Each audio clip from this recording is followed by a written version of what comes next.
On Friday, I recorded a SoFi only live stream podcast with Amit, Riley, and Tannor, all of whom are content creators. They are SoFi investors and analysts into the stock. Our first episode was pretty popular with almost 200 people tuning in live. But since the recording was at 10 p.m. Eastern Time on Fridays, many people didn't have the chance to watch live. And as a result, I've clipped that full 1 hour segment into a 30 minutes highlight reel. And a couple of things to note before we jump into that highlight reel. Number one, all of the opinions shared on this podcast come from different people. They're not all my own opinions. So I'll always recommend you catch the full show on Fridays at 10 p.m. Eastern. It's going to be a weekly thing. Number two, I will be periodically creating my own edits of these segments that I personally found interesting, and I'll be aiming to release them every Sunday following the show. Number three, I am trying to optimize these videos for your viewing time, trying to fit as much valuable content as I possibly can within the video length. I'll be aiming to keep the videos between 20 and 30 minutes as a max. As a result of this, some segments will be stitched together in a very non-linear way. For example, if we talk about SoFi Stadium 5 minutes into the video, and then again 45 minutes into the video, I'll try to blend those clips together in such a way that it makes sense. Number four, in addition to the 20 to 30 minute highlight video, I'll also be clipping 1 to 3 minute segments for Twitter or maybe even YouTube Shorts. I'll try to experiment with that as well. The highlight videos take a ton of editing time, so I will be turning on ads for the videos. Number five, finally, before we go into this video, I strongly recommend you follow all four of us with the links in the description of every single highlight video going forward, and tune in, if you can, to the full long-form episodes of SoFi Weekly on Fridays at 10 p.m. Eastern. With that said, here are my main highlights for episode 1. So this is SoFi Weekly. I'm here with Tevis, Riley, and Tannor. Let's start off with why we like SoFi in the first place. America is really far behind in the banking space, especially technology banking. If you look at other countries, they're leading us because they don't have regulation. And America is pretty far behind in regulation because we've had to do so much because America's been a capital leader in the world. So we've had to protect our money, make sure it's safe. And so that for that reason, we have regulations all the way back to the 70s. And this regulation stifles innovation. So it's really hard to build a fintech company that doesn't run into a lot of problems when it comes to regulations. What SoFi is doing is they're building a platform on a single core to make it really easy for people to build on top of. Also, they'll have the flexibility to change things faster than all the other traditional banks whenever we let regulation in America starts becoming a little bit more progressive with banking technology. For that reason is why I'm invested in. I think there's a lot of unique potential that nobody sees. The main reason for me is really the versatility of the actual offerings that they have. I come from a tech background. I'm a product manager in the tech space, and banking is one of those spaces that it's so legacy, it's such a laggard. They just never have felt the need to actually innovate to the extent that a perfect competition that is empowered by tech space has. Enter SoFi, this diverse product offering that started out as a pure loans play, now is so much more diversified with their financial services segment. The whole banking as a service or AWS of finance, that's a really interesting concept that I think can be a huge secular growth trend, like what Amazon did to books. This has the potential to do to the banking space. Super early days, but in one sentence, that diversity of the product offering is essentially what intrigues me about it, the potential that it has. Feels like no other company has been able to do what they've been able to do whenever it comes to offering that many products. They're obviously doing something special, and their cross-selling abilities are just insane. Their optimal strategy is acquire a client through referrals and then cross-selling them down through personal loans, eventually a home loan, and get the insurance as well. And then, make a full client out of them and make the lifetime value of that client absolutely huge. And then on the other side, they have this technology platform going, okay, we've been able to sell this product and diversify way better than all of you guys. Well, why don't we teach Robinhood? Why don't we teach Chime how to actually do this? And they offer this technology platform that they can offer to all of their institutional clients, which seems to be growing even faster than their own business. Obviously, my bull case is this AWS of fintech thing. I've researched a lot more about what Galileo is. JP Morgan Chase, Bank of America, they're not thinking in this way. They are concerned about assets under management, getting the best return for their clients. They're concerned about investing. They are not concerned about the end user consumer experience. And they're definitely not concerned to create a horizontal platform that theoretically is a bookstore for millions of booksellers. And when you're not focused on that, you lose. At the end of the day, it seems like if SoFi can hone in on that, it's a risk. But if they do it well, they can win. And then Noto, I love Noto. He's someone I want to bet my capital with. Q3, I'm excited for it. Member growth and revenue growth. Where do you see that? I don't see anything explosive. No new product offerings during this quarter practically, and they're looking all in line this quarter. I think it's going to be right on par. I don't think we're going to see anything exciting from Galileo. I think lending is going to be really, really up like it was last quarter. The brokerage side is going to suck. Financial services is going to suck because all we're seeing is capitulation. We're going into a recession time, right? So I don't really see spending climbing that high right now. The B2B side's really interesting, but still, I don't know if it'll be explosive. I hope that we get somewhere along the lines of like 130 million accounts. So I did actually a recent video yesterday on some of the numbers that I was looking at for the earnings coming up. The average quarterly growth in 2020 was 17.5% per quarter for members and 21% for products. Those numbers fell a little bit to 17 and 19.7% in 2021. And in 2022, obviously it's been a rough year and we only have Q1 and Q2 numbers to talk about. Generally, the back half quarters are stronger in terms of growth. But so far in Q2, members have grown on average per quarter 11.7%, and products have grown 12.6% per quarter on average. So if you just plug in those numbers and just say, okay, nothing's going to change, SoFi is going to remain within those average quarterly growth rates, you come up to over 4.8 million members for the next quarter and around 7.4 million total products. Just that alone, compared to where they've set expectations, puts them in a solid spot. And then back in the end of 2021, when the Biden administration was essentially hinting at the end of the moratorium, people rushed to refinance. And so we saw a huge spike in the refinancing, like in the new essentially originations in the end of 2021.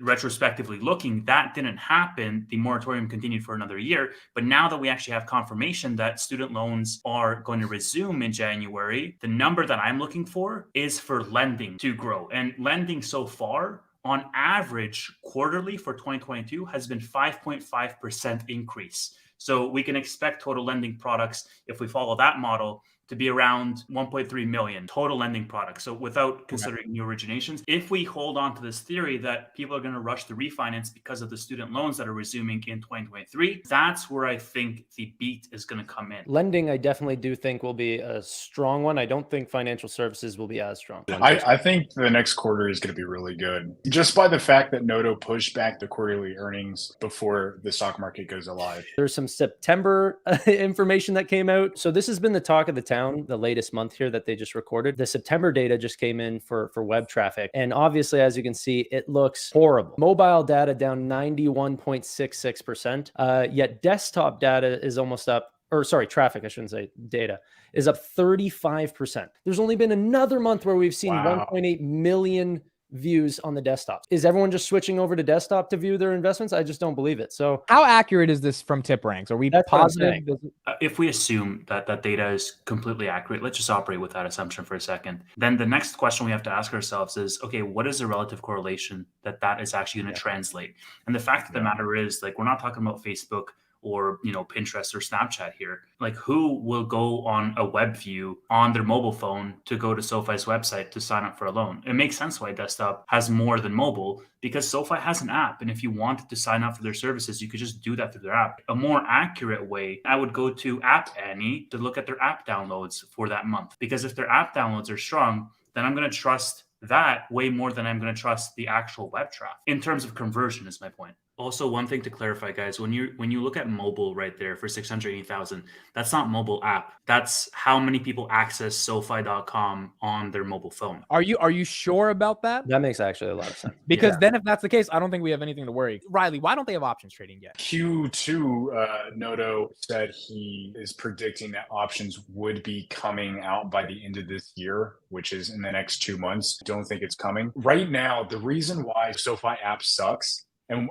I agree. I've been using the SoFi app for a long time. I think I'm the 5th most followed investor on the app. Really? The whole reason why it sucks is because right now the entire team is losing money and they're trying to get on a single core. So there's 4 type of products that SoFi offers right now that they're losing money on because they don't own, they're paying another fintech company the rights to use it. So right now they're credit cards. SoFi doesn't run the actual infrastructure software software for credit cards. Same thing with checking. But the idea is they're trying to move these 4 pieces of technology onto their own software through Technisys, and then also using Galileo to move the payments. And then once they do that and they have this solid foundation, they're going to be selling to all these other banks in the future in fintechs to build on top of. Then they're going to start building out their app. And I honestly think at this point, they don't even know what type of financial products they'll have, because they'll have so much more flexibility than other banks with very rigid infrastructural software. In order to sell a new product, they have to get an entire new back end that has to be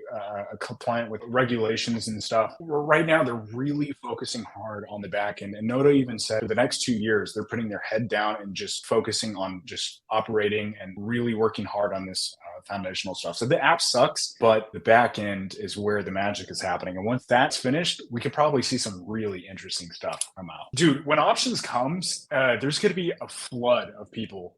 The amount of times I've heard people say, I will switch over as soon as SoFi has options, is just like insurmountable. But I think that's why he's really focusing on it, because that's like one of the only reasons. Keep in mind, options revenue accounts for like half of Robinhood's entire take, right? Yeah, I think last quarter is like 56%. Or something. That's actually why Q3 wasn't amazing for Robinhood, because their transaction volume declined so because people stopped trading because they lost so much money because the market crashed. And so if people aren't trading, especially not trading options, and that's why Robinhood encourages you to get to that 25K mark so that you can day trade, because they profit off of all the crappy trades you make. Do you guys remember in the beginning of 2021, SoFi had a TikTok dance? They spent like 50 grand advertising this thing, and this thing had billions of impressions, billions with a B, man. All of the money that they spent on the naming rights, they're going to have the naming rights for years to come. I think those will pay themselves out multiple times over, because they actually know how to leverage impressions and turn them into actual sales. And not only it's not only going to drive like consumers to their banking app, we're also going to be getting large deals with fintechs in the future that know us just because they know SoFi branding. And that will be something that will help them come to table and do deals. Just so then everyone knows what the deal that we're talking about, because Amit said something I just want to clarify. It's a $625 million deal for a 20-year contract for the naming rights. So they have this till 2040. Square is also paying a subsection of that because they're the dedicated point-to-point payment solutions for the and if you're a stadium. SoFi member, you get 25% off everything you get at the stadium. So and then also you get priority fast pass like into the stadium. And there's a hell of a VIP area as well for SoFi members. There's a lot of people that buy tickets to football games. That's a great incentive. I say 30%. Yeah, and it's not a regular stadium. It's like the biggest and best stadium in America right now. like the Olympics are being hosted here, or a portion of the Olympics. Massive football stadiums. You got BTS showing up here. You have the biggest artists coming to the stadium, selling out multiple days over and over and over. It does bring a lot of names, and whether you think worth the amount of money, like Tevis said, if anyone knows, it's Anthony Noto. Which is crazy, right? Because if you think of the naming rights till 2040, like that is a long time. Just think about it, where SoFi was in their business when they made that policy move, like the long-term vision that they have, and then the guts to just go for it. And that amount of money at that point in that business was a stupidly huge bet. That's 31 million a year for 20 years. 31 million. For 620. That's the part of Noto's strategy of blitzscaling. I don't know if you know who Reid Hoffman is, but he wrote a book called Blitzscaling, and Noto knows him personally. But basically, it's just you got to grow so fast, and things are going to break all the time. But you got it's just a strategy of growth at all costs. Noto says he uses that terminology in his business all the time. The idea that your brand can be associated with something so iconic, where moments are going to be at these stadiums, is really amazing. And number two is, as you said about blitzscaling, they're trying to compete with the JP Morgans of the world, right? Bank of America's of the world. They're trying to really compete with this is not, if you're investing in SoFi, you are not investing for a 2-3x. You think there's a legit 10-20x maybe out of this, something better than the S&P 500, something better than a double on Google, because you think they're actually going for a very ambitious mission. If that's the case, you've got to get people to know who the fuck you are. And that's a really hard thing to do. Right. And also 31 million a year. Where would you put that? You're not going to put that in TV. No one watches TV. You're not going to put that in Netflix commercials. That's not going to work on Stranger Things. TikTok ads, maybe, but more organic on TikTok is better. Twitter, it's like no one really clicks on Twitter ads. So NFL seems like the right choice. This one was interesting. Just look at the visits on the app during the Super Bowl. That's also super interesting. If the Chargers make the Super Bowl, I mean, out of the next 20 years, SoFi doesn't have to pay for Super Bowl. I mean, literally the stadium is like, that's such a cool idea.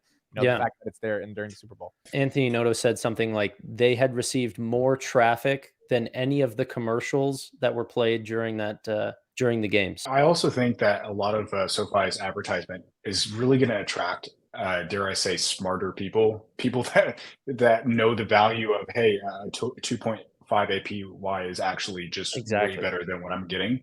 And the people that make those decisions and join SoFi are probably going to be making a higher amount of money in the next 5 years than the average person. Let me read you guys something, and just also to respond to that comment. Okay, this is from an article, Feb 15th, 2022, this year's Super Bowl. Sunday's showing at SoFi Stadium drew the best rated Super Bowl since the Patriots-Falcons meeting in 2017 that drew an average viewership of 113 million.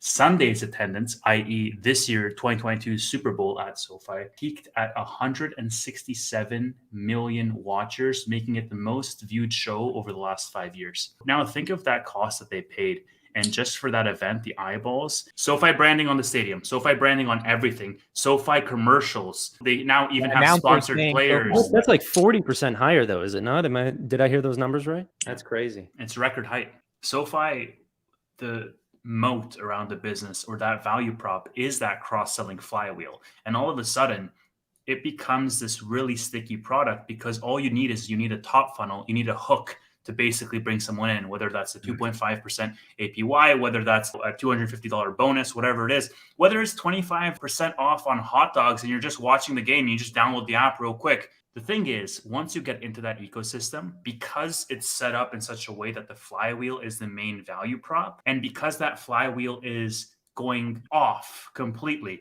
to the point where, look, guys, in 2019, SoFi was 82% lending versus 18% FinServe. That's flipped. Yeah. They're 80% FinServe right now versus 20% lending in terms of their offerings today. That is that power of that flywheel. What does that mean? They can go super top heavy in terms of the top funnel advertisement because their main goal is just to get you hooked in. It doesn't matter where you get hooked in from, whether it's a crypto product, margin, options, whatever, or a home loan. Once you're hooked, they can cross-sell very easily. And on aggregate, they can make that money back way easier than somebody else can because of the different funnels that they can churn a customer, basically. Yeah, speaking of home loans, for example, they said they used that as one of the examples. And they said something like 60 to 70% of all applications that they get for home loans are all internal. That's their cross-selling ability. Those are free customers, all for home loans, which is some of their least profitable products, probably home loans. Right. But still, it just shows the power of the cross-selling ability. And that's why all the growth is going towards SoFi Money and SoFi Invest, is because those are the ones that will branch out further and further down the line and into products that we might not have to, pay double for. So yeah, it's super, super exciting. SoFi is really going after direct deposit clients at all costs, it seems, right? With SoFi Plus, at least for the first year, you get 3% on your credit card, which is crazy. And then you get 2.5% on their checkings. You get all the discounts on their loans. It's an offering that is not offered anywhere else. Right now, we're right in the middle that nobody's talking about, but we're right in the middle of a rollout of SoFi Plus, which right now kind of SoFi, all these products are really intangible. It's really hard to understand what SoFi offers,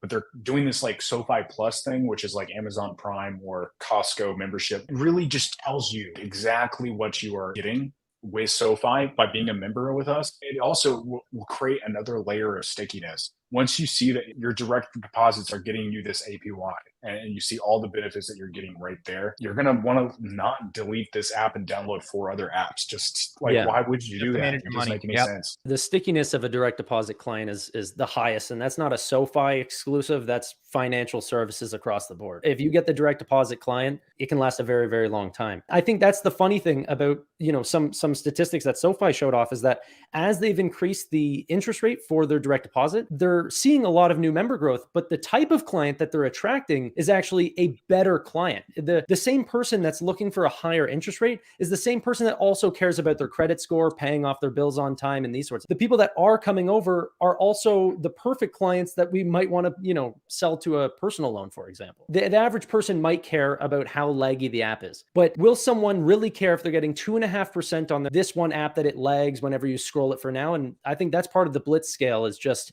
let's just get it out. the product works okay. We'll offer them an interest rate and, we don't have to worry about satisfying them right now. Let's just make sure that we get into this market share and increase our slice of the pie while digital banking is still new. Once it's the commonality and all the branches are gone 10, 20 years down the line, at least then we'll be a home name. Yeah, man, this is exciting. This full suite of financial services. That's kind of what Robinhood's vision is. It's what I've heard Kathy would explain why she has 20 million shares of the company, because she thinks it's the Gen Z way of investing and people are going to do everything there. But there's not much to do on Robinhood outside of buy and sell stocks with options, right? They still don't have 401k. They don't have a crazy lending product. They just introduced getting APYs and yields on your money. You would imagine SoFi is ahead on this, and SoFi is a bank. Now they have a debit card and everything like this, which is done through SoFi, right? And if they end up getting a credit card or a personal loan, it's probably going to be sponsored by SoFi as well, because we have that good connection with a lot of people don't know that. Even as we compete with other companies, we still do get a slice of the pie, which just gives us that advantage if we're all playing on a level playing field. Robinhood does offer kind of a lot in their app, a surprising amount of options. They have all, and it's a good design app and everything. But the case with a lot of these fintech companies is that they're offering a lot of products that never existed 2 or 3 years ago. And regulators are seeing all of this crazy crap come out in the last 10 years that they've never predicted. They've never seen. And more every day, we're starting to realize that all of these old regulations from the 70s, 80s, and 90s has to go. It just doesn't make sense, because right now, all of the fintechs are running on BaaS companies, banking as a service company. So like Robinhood has a banking as a service bank that it builds its software on top of. The more that we build all this, it's going to be like this big spaghetti nightmare of code that at some point is going to cause some risk failure. It's going to be a regulatory nightmare. This is why I really think SoFi is kind of important, because what they're doing is they're starting from the very, very start, like using first principles. Let's start over. Build a banking core first and then build on top of it. Because sooner or later, a lot of these fintech companies are going to have some risk problems. You're going to see something just fail, like big time. And we don't know when it's going to happen. When it happens, I don't know, maybe like regulation changes, but SoFi is going to be way more prepared than all these other fintechs. Like Robinhood can't scale as fast as SoFi in 5 years. It's just impossible because of the way that they're built on current regulation. Dude, the only reason that Robinhood is commanding such a higher multiple, like when you compare the two and people say like, oh, Robinhood's trading at so-and-so versus SoFi is trading at so-and-so, the only reason is the discrepancy in users. SoFi only has like 4.6 million users and Robinhood has, much more than about that. 20 million Robinhood, I think, has, Yeah. There you go, right? So it has 5x the amount of users. The fact that SoFi is actually still holding up very well in comparison to Robinhood is because of all of these other things. If SoFi had 20 million users, dude, it's game over. Like they would not be at parity with Robinhood. They'd be so much higher. Let's talk about the reverse split. Is this thing happening? And SoFi's trading at a price to book of 0.84. Shorting the stock when a price to book is under 1 in general is probably not the best idea. Reverse split is not going to change any of the fundamentals of the company. It's just going to, suck for the morale. What are you guys thinking about reverse splits? Yeah, I don't care. It doesn't matter. At these rates, people are saying, oh, it's going to crash to $2 a share. I doubt it. And the reason why is that there has to be some fundamental backing of the stock. Eventually, if a larger corporation can acquire the company, there will be retail and institutional buyers that see some sort of intrinsic value to hold up the stock. Just to put things into perspective, how cheap the stock is right now. In 2017, and I'll send this article through, SoFi turned down an offer of $6 billion to acquire the company. In 2017, they wanted $8 billion. Today, the market cap, although the company has grown like 10x since then, the company's worth $3.85 billion of a market cap. So it's ridiculous. The reason why people get so up in arms about this is because a lot of weak companies do reverse splits, but not all companies that do a reverse split are weak. I don't think it's that big of a deal. And honestly, I think it would be an opportunity if it were to happen, because I know for a fact the stock would go down. As the stock price falls, more and more institutions are going to step in. We've been seeing that over the second half of the year. More and more institutions have been adding hand over fist. The reason why I like Noto, regardless of like the whole stock-based compensation and all that, he, I think, is the perfect person because he is at the intersection of all of those different streams. He worked at Twitter, so he understands those network effects. He worked at the NFL, and look, where do you have him advertising? Super Bowl with the naming rights, the Justin Herbert news, a whole bunch of commercials around the Super Bowl, and then he worked at Goldman Sachs, so he understands that finance aspect. Noto, being his military background, wouldn't faze him a bit. He would just He was like, operate. Yo, Doesn't I matter. fucking love his military background. His like, I was listening to him the other day talk about the football field. Like, this is a motherfucker that you think could actually like take this to the next level. Yeah. If you listen to his podcast, everything is war for him. I mean, Yeah.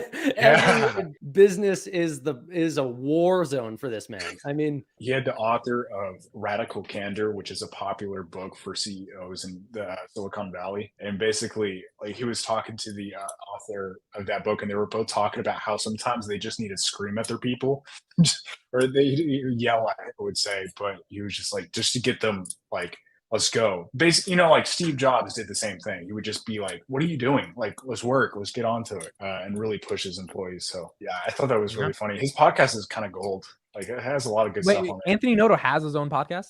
Who Dares Wins, yeah. The first episode was the Plaid founder, and he was talking about, it's kind of cool because he like talks to a bunch of fintech founders. Even that title, like Who Dares Wins, is so, I feel like it's encapsulating of like a lot of the stuff that we've been talking about with regards to, the gutsiness required to put that much money in the stadium with his whole West Point background and just that whole persona. I feel like it's so on brand. This was an interesting conspiracy theory. This is speculation, guys, so bear with me for a sec. But I found this so interesting. So this was posted on the SoFi stock site. And oh, shit. I remember this. Yeah, Anthony Noto put in a buy order, a limit order for Goldman Sachs at $6.65. Now, Goldman Sachs is trading for $299. Yes. Goldman Sachs is trading for $300 a share. Yeah. Noto deleted his investor profile on SoFi for the first time immediately after that went viral. So this just adds to your conspiracy theory. So here's the conspiracy theory. And then all credit due to the people on that thread who came up with the theory. Basically saying that as the CEO of a public company, he's really limited in terms of what he can say. But the conspiracy theory is that was the golden parachute. Noto has the Goldman Sachs background. He has all of the networks and the contacts there. The idea is that Goldman offered him a golden parachute with the stock falling under $5 a share in the $4 that they basically offered a buyout at $6.65. And this was his way of basically declining and announcing to the shareholder base that he declined. And look, it makes perfect sense. If you're saying that Noto declined such a huge offer back in 2017, obviously he's not going to take, relatively speaking, such a small amount today. The golden parachute theory for Goldman Sachs is super freaking fascinating. And it just goes to show, again, this whole theme of what we've been talking about, the long-term vision and that execution to get there, that determination and grit. Noto has a public account. He does all of these trades publicly. People are like, what the fuck is that doing there? Like, that's never going to get executed. Obviously not, right? Because he's so they're thinking the 665 is Goldman Sachs' offer, and that's basically why he put that. Exactly. Wow. That was the golden parachute. I've never heard of that. One thing that a lot of people, I see so much confusion around how much interest that SoFi makes from their loans, okay? Because it's a big thing with student loans, and I'm excited for student loans to come back. It'll be good, but it's nothing like what we're already doing with personal loans. Personal loans is an insane product for us, and no one gives it enough credit. The interest that we receive on average, okay, for our personal loans in Q2 of 2022, our most recent quarter, it's 11.62%. That's crazy. That's the average loan. Whenever we look at student loans, the average was 4.08%. Each individual personal loan is so much more worth, what a student loan is worth. So I'm happy that it's coming back, but personal loans in itself is still going to be a product that I'm looking forward to continuing to grow. Obviously, annual default rates and everything like this is also increasing because the interest rates are higher. Yeah, and keep in mind, just one last thing to piggyback on that. If you look at the last quarter for the lending segment, home loans was down 58%. Student loans was down 54%. This is year-over-year numbers. Personal loans was up 91%. This is origination volume. So total originations was up 9%. In other words, in terms of new loans, personal just literally piggybacked the entire loan origination segment and carried it, with personal being the highest sort of profitability offering in that segment. It's just all aggregate positive. Even though we saw student home loans down, we still saw the most amount of growth in lending products quarter over quarter that we've ever seen. That's how powerful the personal loan options that we have right now. SoFi also has a very proprietary system for their loans. So they design their own credit system. They have something like 32 different metrics that they look at, and they design how they actually go through and pick out their clients to try to achieve higher results. They're doing a very good job. They have amazing FICO scores on their clients, which means that their securitization, which means selling it to other institutions that might want a fixed income product, they get an amazing rate for that, way above the average. Check out our channels and Twitter in the description. And if you have any thoughts on what we want to talk about, just tweet at us and we'll put it on the docket.